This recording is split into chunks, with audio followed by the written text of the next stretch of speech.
Moje meno je Ľubomír Šintaj, venujem sa fyzikálnej terapii, konkrétne magnetoterapii už 25.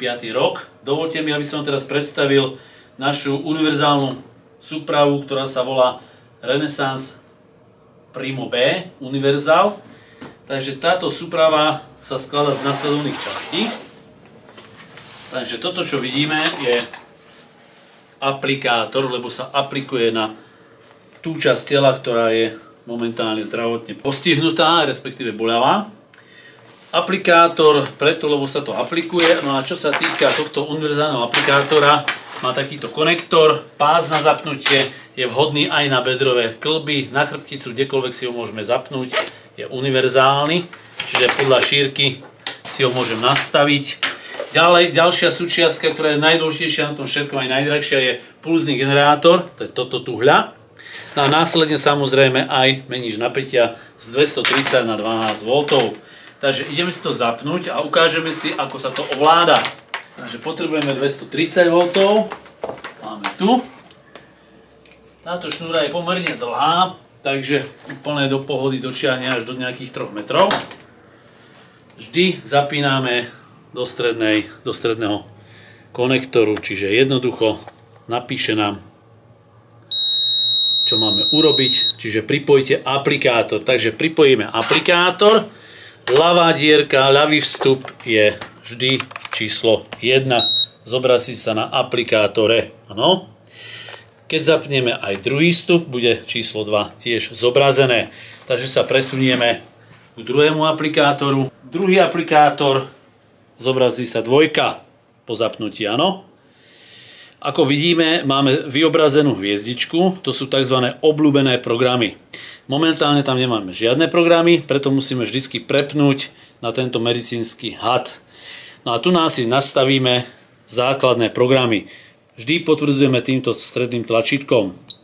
Ako vidíme, základný program je R1, čiže regenerácia. Používa sa pri obnove buniek ako takých.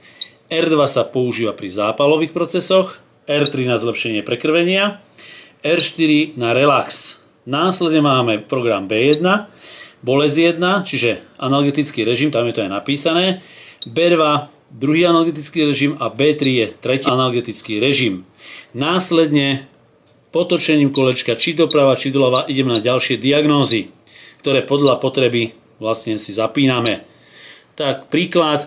Chceme na aplikátor 1, čiže na ľavý aplikátor, to je tento univerzálny, zapnúť amputačné pahyle. Potvrdíme stredným, on sa nám opýta, či použiť aj na druhý aplikátor.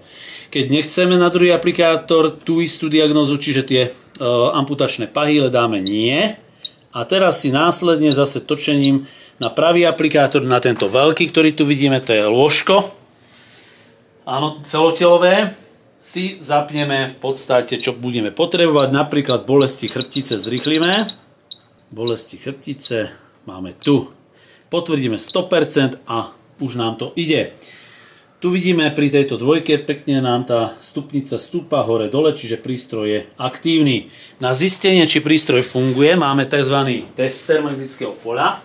To je takýto obyčajný magnetík, ktorý chytíme medzi palec ukazovák, priložíme ku prístroju a tu cítime také brnčanie, trasenie, vibrovanie mierne. Podľa diagnózy sa to vždy mení ináč. Hej. Tento má inú frekvenciu, tento veľký má úplne inú taktiež. Tu si pozrieme, že ktorá diagnóza je na jednotke a tu vidíte, máme tie amputačné pahyle, čiže to číslo, ktoré je vyčernené, tak to nám aktuálne ide. Týmto si len prepíname, aby sme vedeli, čo máme zapnuté na každom aplikátore. Keď chcem zastaviť prístroj dočasne, čiže vypauzovať, krátke stlačenie tohto tlačítka s touto šipkou, urobí sa pauza. Teraz momentálne prístroje nejdu, môžem si odbehnúť na vecko. Opätovné pustenie s krátkym stlačením toho istého tlačidla. Keď to chceme vypnúť úplne, tak podržíme 3 sekundy.